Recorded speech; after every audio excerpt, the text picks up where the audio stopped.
12 years కూర్చోబెట్టడం మేము ఒక చెరువుని కబ్జా చేసామంట.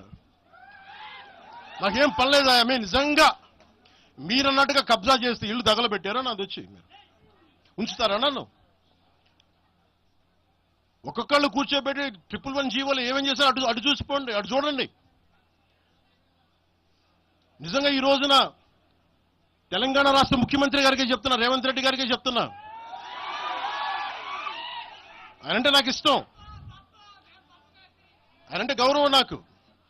కానీ వారికే నేను చెప్తా ఉన్నా, తెలంగాణ ప్రభుత్వానికే చెప్తున్నా, పవన్ కళ్యాణ్ గనుక ఆ చెరువుని మీరు ఒక చెరువును ఆక్యుపై చేసుకున్నాడంటే సంతోషంగా చెప్తున్నా, ఈ రోజున తెలంగాణ ప్రభుత్వాన్ని రాసి ఇచ్చేస్తున్నారు. అలాగే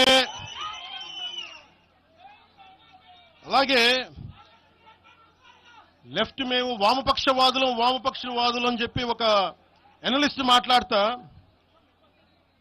ఇది ఎలా ఉంటుందంటే ప్రపంచ కార్మికులారా ఏకం కండి అని చెప్పే వామపక్ష భావజాలం ఈ రోజున ప్రాంతీయతకు వచ్చింది. ఆ వామపక్ష భావజాలం చెప్పే వ్యక్తి అనలిస్ట్ ప్రకారం ప్రపంచ కార్మికులారా ఏకం కండి, ప్రపంచ కార్మికులారా ఏకం కండి చెప్పే వామపక్ష భావజాలం ఈ రోజు ఎక్కడికి వచ్చింది? ఆయన చెప్పిన విధానం ప్రకారం ప్రాంతీయతకు వచ్చింది. కమ్యూనిజం ఎందుకు చచ్చిపోయిందంటే ఇలాంటి వాటి వల్ల చచ్చిపోద్ది. ఈరోజు గద్దర్ గురించి మాట్లాడతారు.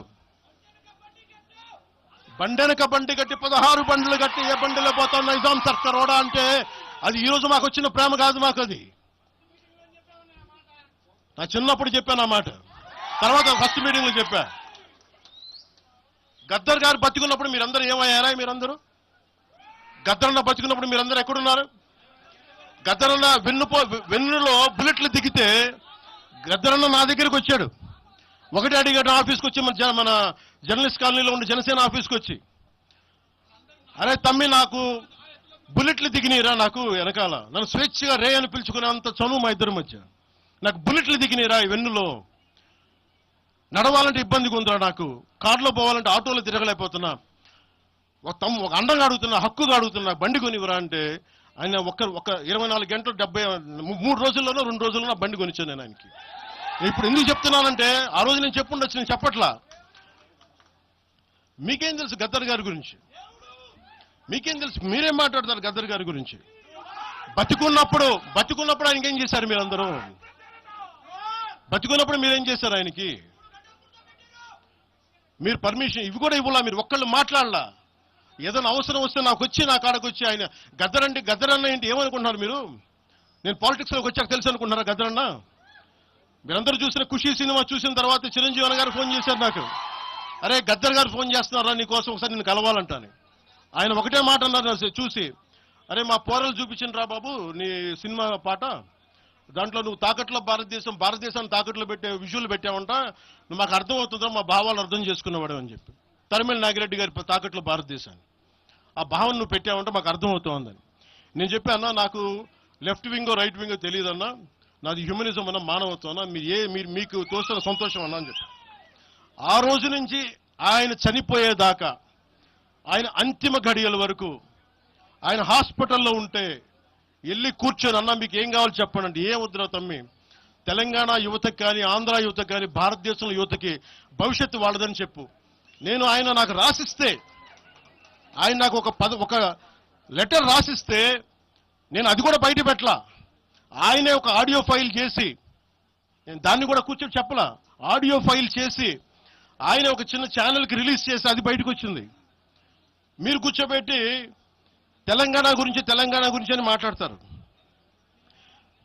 నేను నిజంగా ఎంత కమిట్మెంట్ లేకపోతే కొండగొట్టు ఆంజనేయుడికి నేను 30 కోట్లు టీటీడీ నుంచి ఇప్పిస్తాం. మేము ₹1 కోటి ఎందుకు కూర్చోబెట్టి తెలంగాణ ప్రభుత్వానికి ఇస్తాం? ఆపదలో ఉన్నప్పుడు, విపత్తుల్లో ఉన్నప్పుడు మీరు మాట్లాడి,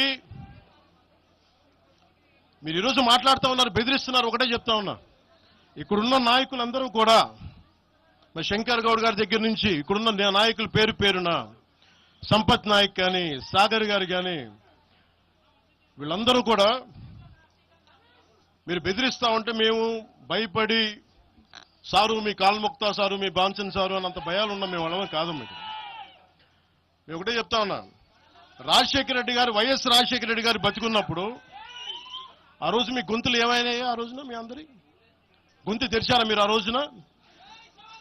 తెలంగాణ గురించి వీళ్ళు మాట్లాడుతూ ఉంటే ఒకటే చెప్తా ఉన్నా, యువరాజ్యం పెట్టిన తర్వాత మొట్టమొదటిసారి నా మీద కేసు పెట్టి పోలీస్ స్టేషన్లో కూర్చోబెట్టింది తెలంగాణ భీమరావు బాడా కోసం. దానికోసం తెలంగాణ మీద మొదటి కేసు నాకు తెలంగాణలోనే పడింది. కూర్చోబెట్టి మీరు అందరూ కూర్చోబెట్టి ఆ రోజు ఒక్కళ్ళు ఏమయ్యారు? ఈ రోజు మీరు బెదిరిస్తా ఉన్నారు, బయటకు వస్తే దాడులు చేస్తారు. మాకు దాడులు కొత్త అనుకున్నారా? మాకు మీరు మహబూబ్ నగర్లో మన కాంగ్రెస్ నాయకులు కూలిస్తే స్టేజే కూల్చేశారు మీరు. మా కార్లు అడ్డం పెట్టి మా మీద దాడులు చేయడం, ఇవన్నీ తట్టుకొని ఇచ్చాం మేము. ఖమ్మంలో మీరు దాడులు చేశారు ఆ టైంలో అప్పుడున్న కాంగ్రెస్ ప్రభుత్వం. ఈరోజు మాకు కొత్త అనుకుంటున్నారా ఇవన్నీ? మీరు చేసే ఈ తాటాకు చప్పుళ్ళకి బెదిరేది కాదు జనసేన, గుర్తుపెట్టుకోండి. ఏదైనా మాట్లాడితే తెలంగాణ ప్రభుత్వం అధినేతలు కూడా చెప్తా ఉన్నాను, మీ ఇళ్లలోకి వచ్చి దూరిపోయి ప్రైవేట్ ఆస్తుల్లోకి వచ్చి నిజంగా ఒక తప్పు జరిగే ఉంటే, నేను ఈరోజు మళ్ళీ చెప్తున్నాను, రీఐటరేటింగ్, యు సీజ్ ద ప్రాపర్టీ. సంతోషంగా చెప్తున్నా. అక్కడ ఉన్నది నాకు గోశాల ఉంది. అక్కడ ఒక 60-70 గోవులు ఉంటాయి. అక్కడ వాటి గడ్డి కోసం ఉంటుంది.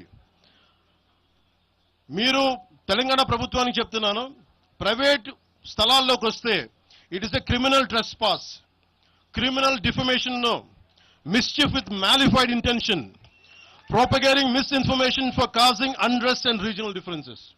ఇన్ని కేసులు అట్రాక్ట్ అవుతాయి. ఇవన్నీ మీరు ఒక్కసారి కూర్చొని మీరు మమ్మల్ని భయపెట్టాలని చూస్తే వాటికి భయపడే వాళ్ళం కాదు. మీరు ప్రతి చోట మీరు రీజనల్గా ప్రతిసారి పట్టుకొస్తే ఇక్కడున్న జర్నలిస్టులో కానీ